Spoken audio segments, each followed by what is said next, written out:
Well, that was the debate. We'll get into that a little bit later on as we get reaction from Deputy Minister Buti Manamela as well to those issues raised by the opposition. But right now, we talk to the issue of what is the state of our parliament. Parliamentary chief whips are going to help us unpack this issue. I'm joined by DA Chief Whip Natasha Matsoni, Freedom Front Plus Chief Whip Corneille Mulder, as well as UDM Chief Whip Ngabayomzi Nkwankwa. You can also be a part of the conversation. Tag us on Twitter at Newzroom405, or you can send your WhatsApp questions and comments to 072-110-5584. 072-110-5584. Good evening to you all, and thank you very much for joining us tonight. Good evening. Good evening, Mdluli, and thank you for having us. I'll begin with you, Natasha. Let's talk about Parliament's ability to play oversight. Is Parliament, or has Parliament become a weak link in this accountability process? Well, certainly the way Parliament is running at the moment, it is a weak link, and it's something that we've identified very strongly at the Zondo Commission, just how Parliament failed in its duty to hold the executive to account. During the pandemic, we have certainly as opposition parties done everything in our power to make sure that Parliament operates as efficiently as it possibly can. But we still have a state where the Ethics Committee of Parliament and the Powers and Privileges Committee of Parliament are simply not operating correctly. They are not operating as they should be, and many members of Parliament, and most importantly, ministers and members of the executive, are getting away with things that they shouldn't be getting away with because they are not being held to account. So the simple answer and the easy answer is no, Parliament is not holding up its end of the bargain at the moment, and we should be very concerned at the lack of accountability, because the ANC simply shouldn't be allowed to account to themselves. The opposition should be involved and should always be involved in the accountability mechanisms in Parliament.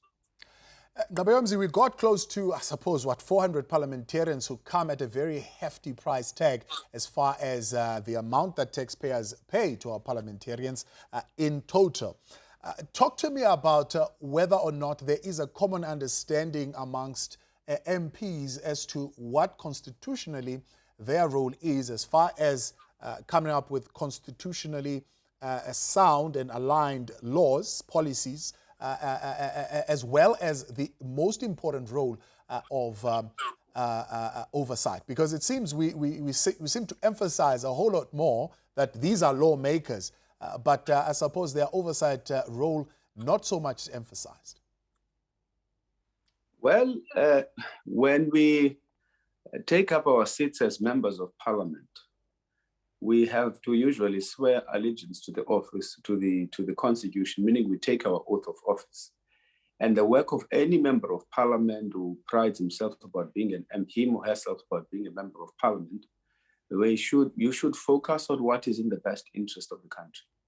In the majority of instances, it is always the opposition that will try to push for an agenda that would be in the best interest of the country. But often what happens is that in the portfolio committees in which we work and operate, the majority, what people tend to forget is that the majority there is the African National Congress. And the African National Congress MPs tend to a large extent to push a party political line, to try and push their positions, for example, through the decision-making processes of the committees and in Parliament, whether or not that would actually end up affecting, negatively impacting rather, the oversight role that Parliament should play. Up until we're able to choose leaders of high caliber who understand the responsibility that comes with being an MP, and when we deploy them, we make it clear to them that yes, you are there on a party ticket, but you are there to serve the people of South Africa. Yeah. The other issue which I think is important for us is that even when we try to, let's talk for an example about the public enterprises, which has made headlines in the Zondo Commission as an example of one of the failures of Parliament to hold the executive to account. If you were to go back to the minutes of the many of those meetings, whether it's ESCOM, SAA, you name them, you will see the input of opposition parties trying to get Parliament and the committees of Parliament to do what was expected of them. The other issue, which is the problem, is that we keep giving more power and more teeth to Chapter 9 institutions that support our constitutional democracy. But Parliament as a body, as an institution, is a toothless body where we make recommendations that members of the executive could simply choose to ignore. And when they ignore the recommendations that we make in our reports, the reports that we adopt on a daily basis or quarterly basis or regular basis can just simply be ignored. Yeah. If, for example, some of the recommendations we made in the past as members of portfolio committees, there are some very progressive members of the ANC, so we don't want to tar everyone there with the same brush, but also members of the opposition, the country would not be where it is today if even a fraction of those recommendations were implemented. The problem is that we say the same things year in and year out, make the same recommendations year in and year out, but nothing ever gets implemented, and there are no consequences for members of the cabinet who ignore such recommendations. But Mr. Nkwankwa, one would say opposition parties, for example, have the same kind of approach as far as those who they sent to Parliament. You're sent there to represent the interests of your party. Yes, the ANC is the ruling majority, and that consequence becomes a little bit more pronounced. But the UDM has a similar expectation of you when you go to Parliament, is it not? Well, we are the ones who took the Speaker to Parliament asking for a secret ballot because we thought that what was important was the safety of MPs, but it was also that MPs would be able to exercise their democratic right in secret. So it means there are instances where you obviously push a party ticket on party political matters, but when you get to Parliament, remember when you legislate, you don't legislate for a specific constituency. When you discuss service delivery issues, you don't really discuss service delivery issues for a specific constituency. You do that on behalf of South Africans. When there are gaps in legislations, they affect all of us, and we try to do what we think is best for South Africa and not necessarily what's best for a specific constituency. There would be certain issues that you would necessarily, because you are there because of a particular constituency, that you tend to push the interests of particular constituency. And there's nothing wrong with that. But by and large, we try to focus on what we think is best for South Africa. Oversight and accountability under the spotlight. Corneille Mulder of Freedom Front, talk to us about what you think is missing in our oversight and accountability model. Well, the basic problem is this. You spoke about Parliament, and I think you must remember that Parliament consists of 490 members, 400 in the National Assembly and 90 in the Council of Provinces.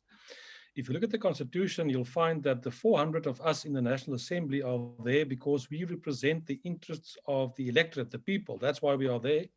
And the other 90 represent the 9 provinces, their interests. So the power of Parliament has been eroded over many years. It didn't happen overnight.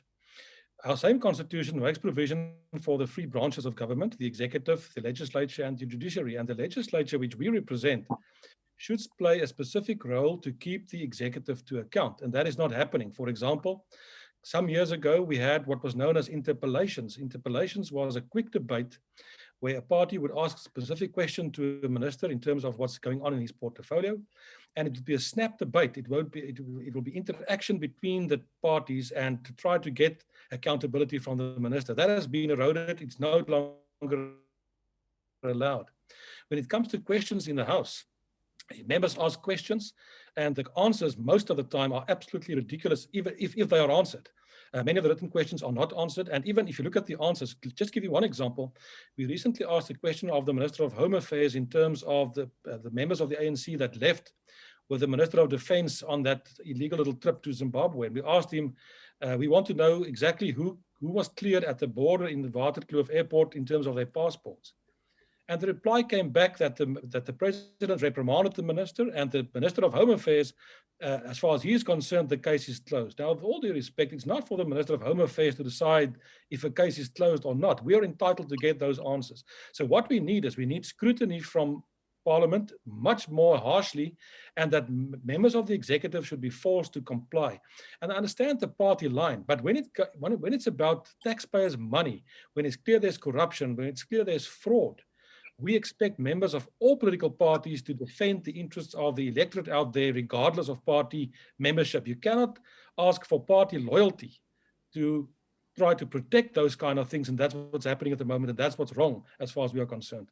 You can also be a part of this conversation. Tag us now on Twitter at Newzroom405 or WhatsApp your questions and comments 072-110-5584. When we continue next, we explore the question of members of parliament being selected by the electorate as opposed to being selected by their parties, and whether or not this will bring any difference to the process. Considering, of course, you've got a committee like SCOPA, which is chaired by a chairperson who is not part of the majority party, and it is touted, I suppose, as one of the most functioning committees along the, not along party lines actually, but along consensus and understanding and how that chairperson of that committee runs things. We'll talk to that issue when we continue in just a moment. Stay back now on the news feed late night. DA Chief Whip Natasha Matsoni, Freedom Front Chief Whip Corne Mulder, as well as UDM Chief Whip Ngabayomzi Nkwankwa with me tonight as we explore the state of our parliament, but I suppose also,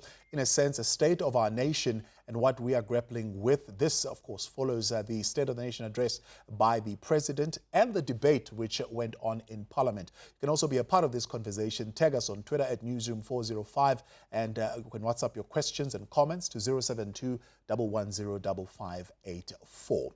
Natasha, hearing testimony from Professor Richard Calland at the Commission of Inquiry into State Capture. By the way, he's also written a comprehensive report on this particular question. But it raises the whole question of members of parliament being selected by parties as opposed to the electorate. When this was imagined, the proportional representation was because, I mean, if we went with that, I suppose a lot of the people who will go to parliament would be people who are in the majority, and the minority will end up not having a voice in parliament. However, what is happening now with parties is exactly the opposite, as opposed to what needs to be happening actually in the practice of proportional representation. Does that system need to change?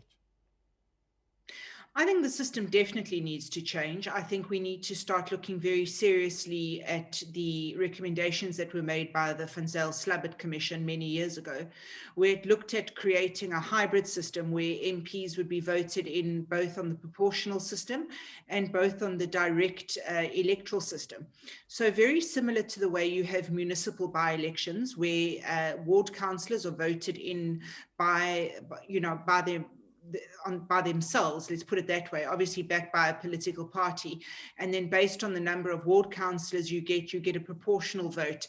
I think that would be a way forward. I think it's very wrong that South Africans don't know who their MP is that represents their constituency.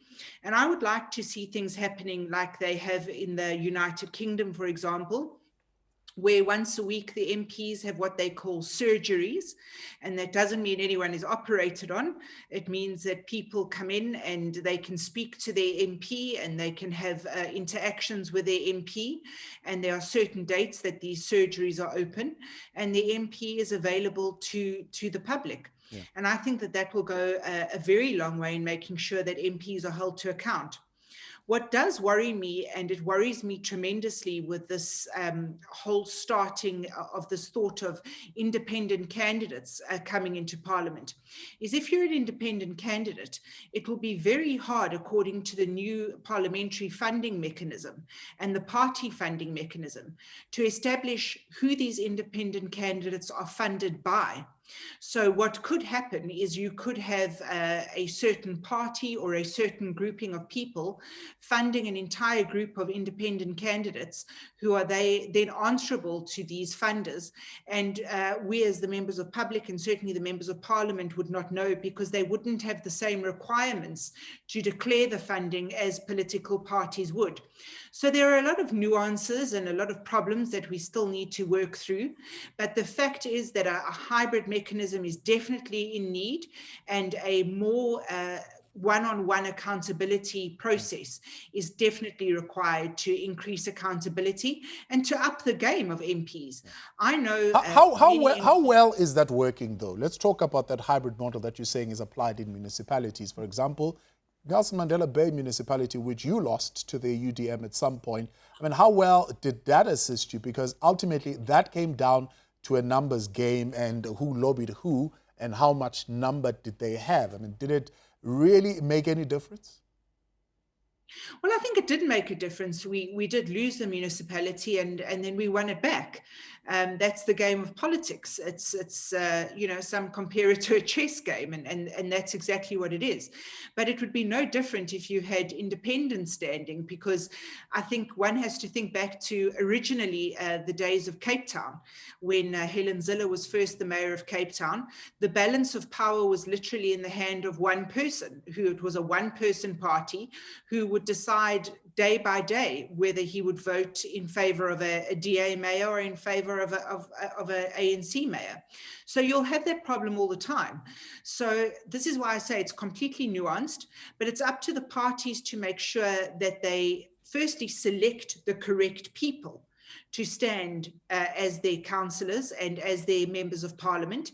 And I think a certain element of due diligence must be done on all members of parliament and all standing reps to make sure that we are the caliber of people that South Africans can be proud to have serving them in the different spheres of government. Yeah.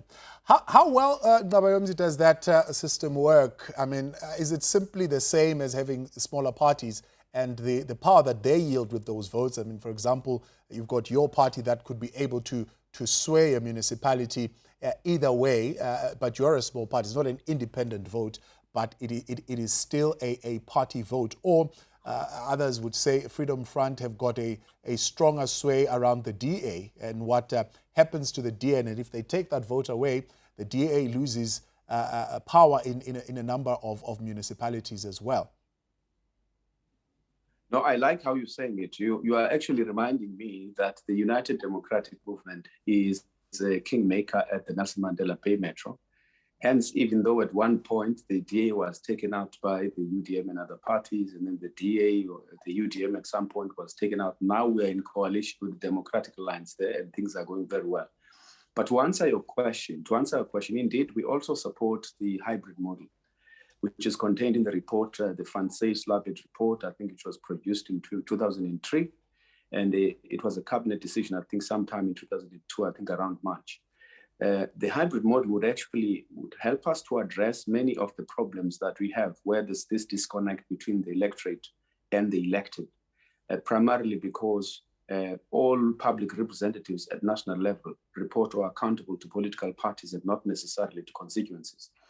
The proportional aspect of it, when you talk about the hybrid model, would also take care of the concerns that existed at the time to say there are minority groups whose voices must not be completely eliminated from the national debating platform. So the proportional aspect of it would enable minority voices and other groups to be able to still have a voice in parliament and advocate for the specific causes of particular constituencies. What is required at local government level in particular, it is not a failure of the hybrid model system. It's a failure of parties and at times even the electorate themselves to elect the right kind of people who would be able to serve them, to elect the people that would go there and represent their interests.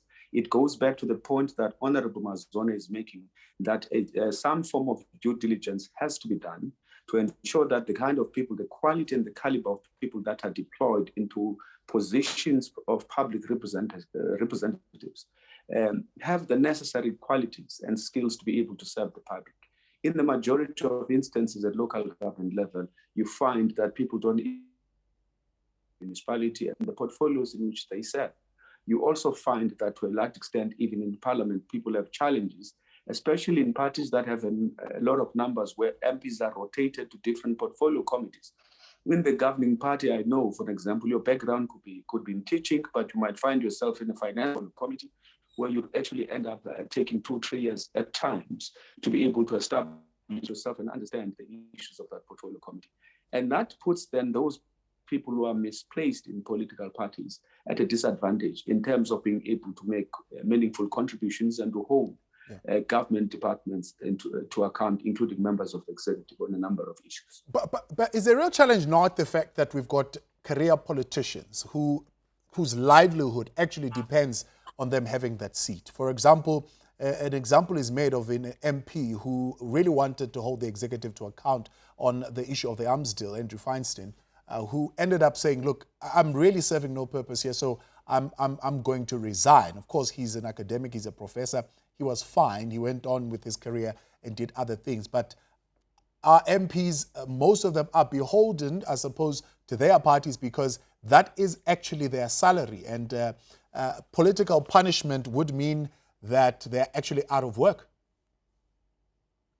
It is this aspect which had addressed us, this important proposal that we need to do our due diligence on the people that we deploy in Parliament, so that in order for a person to be able to stand for a matter of principle that they believe in, they need to know that in instances where there's disagreement about the way forward, they would not be willing to sell their souls or beholden to political parties because of salaries, but they are there because they are professionals. But now, if we do due diligence in the entire system, it also means that the leaders, even the political leaders and the party structures, which would deploy people in Parliament, would also embrace the ethos of professionalism and understanding the constitutional role and the mandate that members of Parliament and public representatives in general have to play.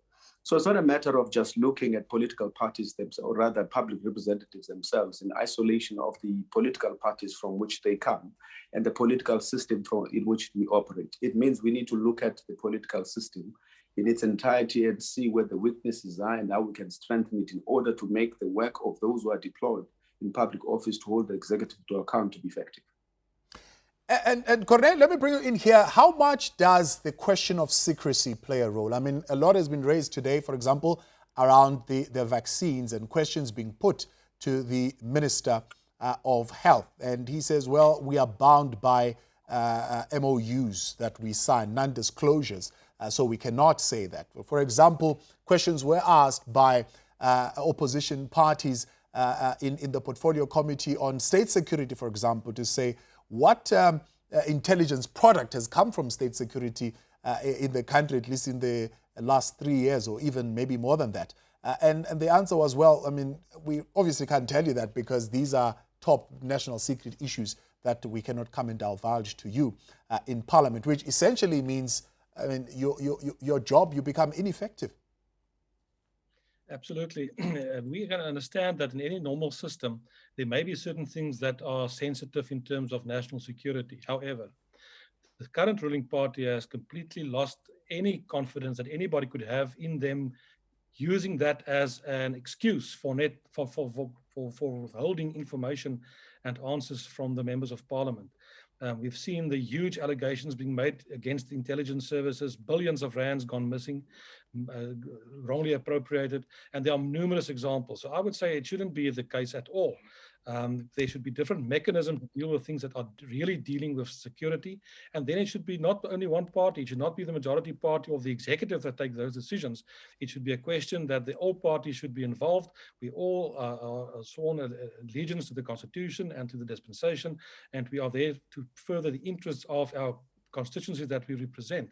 It should not be an excuse for government to do that. If I could come back 1 second to the electoral system, and I hear what my colleagues are saying, but I'm very hesitant that one should start to tamper with the electoral system for various reasons. You quite often get a situation where the ruling party may find themselves where they are very close to losing power. And we're not far away from that in South Africa at the moment. If you look at some of the last elections in the different provinces, even on national level, the moment you allow people to start tampering with the electoral system, it's the inclination of the ruling party to use gerrymandering in terms of boundaries and all kinds of things to ensure that they remain in power. And you've made the point with regard to local government. People say, but we need constituencies because that will keep MPs accountable. But the worst form of service delivery is on local level, where we have constituencies. Every municipality is basically a question of constituencies, which form the wards. So we must look very carefully in terms of an electoral system. But if I can come back, what Parliament is supposed to be, you see, sometimes people tend and they think we should have political parties not being part of politics. And that's a wrong thing to think, because you will always have political parties in the political process. Always they will be there. So for politicians, you first have to survive within your own political party, and then your party have to survive at the polls in terms of support. And I would like to believe if a party sends the wrong people to Parliament, the electorate should be educated, with all due respect, in a certain manner to take their own decisions, and they should punish those parties that send representatives that do not look after the interests, basically, of the constituencies that they are supposed to represent in terms of support base. Political party politics in debates is what I want to look at when we come back, where we're going to take a bird's eye view to the SONA debate today and how much of that was actually politics and how much of that debate had to do with the real issues that were supposed to have been dealt with as far as the state of the nation. You can also be a part of the conversation. Tag us on Twitter at Newzroom405. You can WhatsApp your questions and comments to 072 110 5584. We continue with our panel next.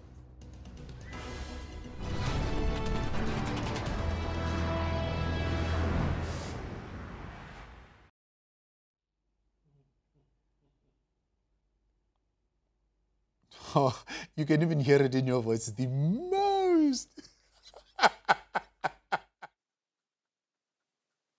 Oh, Jimmy. All right. Can I ask you guys, Natasha, Ngabemz, and Corne, to log out? We've run out of time on this link, but come back on the same link where we've extended the time. Should we do that now? No problem. Yes. Okay, we'll go.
All right. Are you all back? I'm back, yes. I think Mr. Conquest not Okay, back. Corne is there. Natasha, you there? I'm here, yeah. All right. We're waiting for Ngabemz to come back.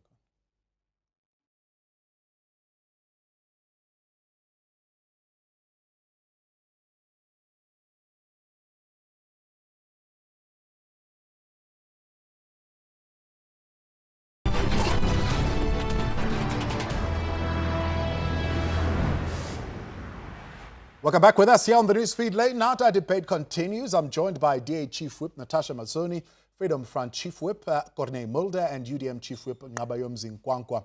You have been a part of the conversation. We are seeing some of your tweets as well as your WhatsApp messages tonight. You can continue to send those through at Newzroom405 or WhatsApp your questions and comments to 072 110 5584. Let's go to WhatsApp 9s here and hear what you're saying. This one from Anonymous saying, can the ruling party come clear on their targets achieved till this far? Everything is a repetition without results. And Malebu saying, it's a disgrace that the ANC failed to hold the former president to account in a vote of no confidence. And today we are sitting in a state of capture situation. Azim saying, personal fights and corruption within the ANC is really hurting the economy and the poor of the poorest in this country. Leaders now are pointing fingers at each other. Nothing will ever be resolved. All right. And that is the sentiment tonight on social media. And I suppose this has been a sentiment for a while. Natasha, this is largely the question. I mean, if we take a zoom out a little bit to what was happening today in Parliament, it's the same promises, the same issues, the same debate, the same fight that you have around delivery of jobs, around delivery on corruption, and so on and so forth. But it seems nothing ever gets done except, I suppose, for the political posturing that you guys take jabs at each other and tell each other how the other one is infectious and the other one is not. I mean, that's what we take out of these situations. Yeah, look, being the sweep in a debate, you always know that someone's going to come in and, say something rude. I'm very happy to say that in real life, Buti Manamela and I are great friends. So I take no offense at him saying that I could possibly be infectious. This is the time of Corona. Anyone could be infectious. So, we have to laugh these things off. And it's always an element of, a political jab here and there, which you can't take too seriously. But where it does become a problem is where the president continuously asks for political parties to take hands and make a group effort in fixing a certain problem, and then simply does not reach out or simply does not answer the call of these political parties. Now, I know I'm sitting with 3 chief whips who I happen to consider to be friends of mine in Parliament and who I work with very closely in Parliament. And I know that they'll all 3 agree with me that we have all tried to reach out to the ANC when this call was made for us to come together as a nation and stand together against this COVID pandemic. And it was by no fault of any of ours that the ANC simply rejected our offer for help. Now, we're in a situation where we all represent different communities and we have a certain amount of votes behind us, which allow us to enjoy the seats that we do in Parliament.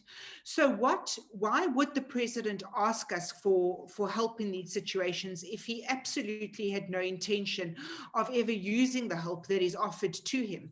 So I think that's where the problem comes in, is why is the ANC so reluctant to accept any help offered by opposition parties? And I think it's because we're a relatively new democracy. We haven't matured enough for the governing party to realize that you can actually use the opposition in many ways that are constructive and in many ways that appease fears that occur in the country, especially, for example, with the rollout of the vaccines. We should be standing together as Parliament, making sure that the South African public feels safe about the vaccines that they're going to be taking, and understand exactly the consequences of not taking the vaccine. Yeah. And the ANC is certainly making no strides in ensuring that we all come together. In fact, quite the opposite. Now, will South Africans, we're hoping that this is the job that the MPs will be able to do, ever hold the ruling party accountable, for example, for something like improving the industrial capacity of this country? It's something that we've been talking about, I think, for a while now, maybe even 2 decades. The whole question of we got to make sure that we are able to do a simple thing as produce our own toothpicks, our own face cloths or something of that nature. The pandemic highly exposing us to a point where we have to spend 30 billion rands to go and get PPE outside of the country, when it's something that I'm sure with the ability to test vaccines and prove that they work or not, we surely can be able to produce PPEs in this country. Well, absolutely. The fact of the matter is we should be able to be producing everything and anything in our country. And we shouldn't be having to import anything in our country either.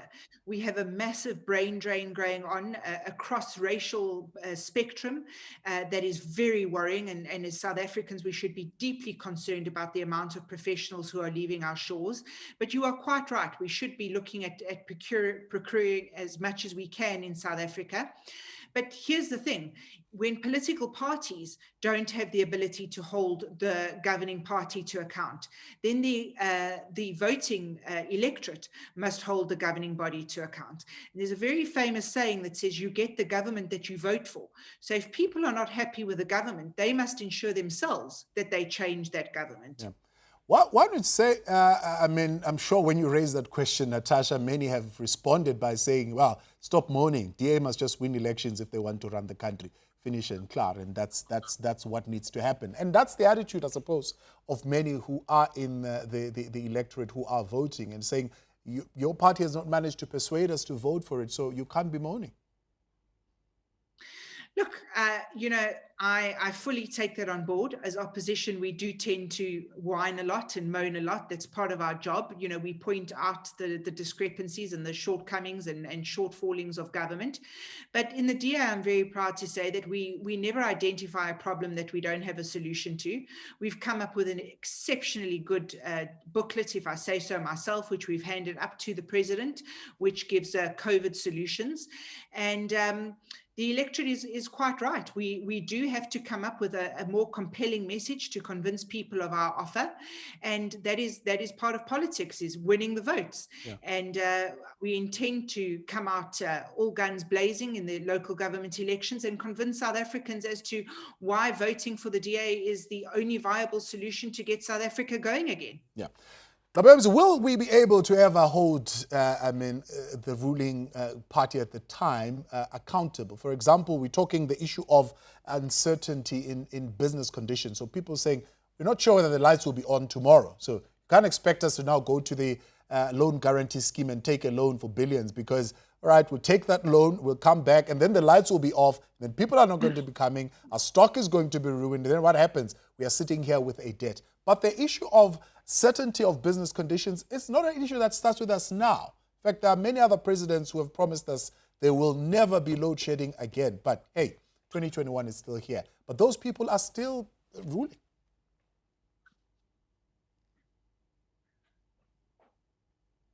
Ngaba? I think he's wrong. Okay. Really, we get the government. Yeah. Can you hear me? Yes, you can go for it. Okay, we seem to have frozen there. Okay, Corne, I'll give you that one. You can go for it. No, I'm saying. Yes. No, I would agree with that. Absolutely correct. I think if one is honest with the whole situation, this government has lost the right to govern many, many, many years ago. I think the government is paralyzed at the moment. The whole problem is that they are busy with so much infighting. If you even go back to the conference of 2017 in Nasrec, they were split about 50% down the middle. They built that split into the structures of the ANC, and they've been taking that forward. So they are in a process at the moment, which I would say is not in the interest of South Africa.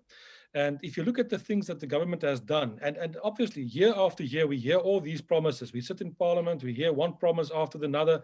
This is going to be done and this must be done, but it's never done. And that's basically the essential problem in South Africa, that the ANC is good with words, but with deeds, nothing happens.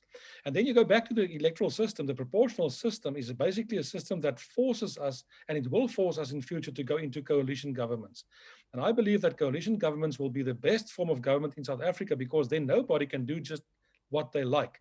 You will be forced to make compromises and to act in the best interest of South Africa. If I think back a year ago when this whole pandemic started, if I think the positive atmosphere there was from across the board in South Africa, from all political parties and the public out there to assist and to cooperate with the government to try and face this thing and to deal with it.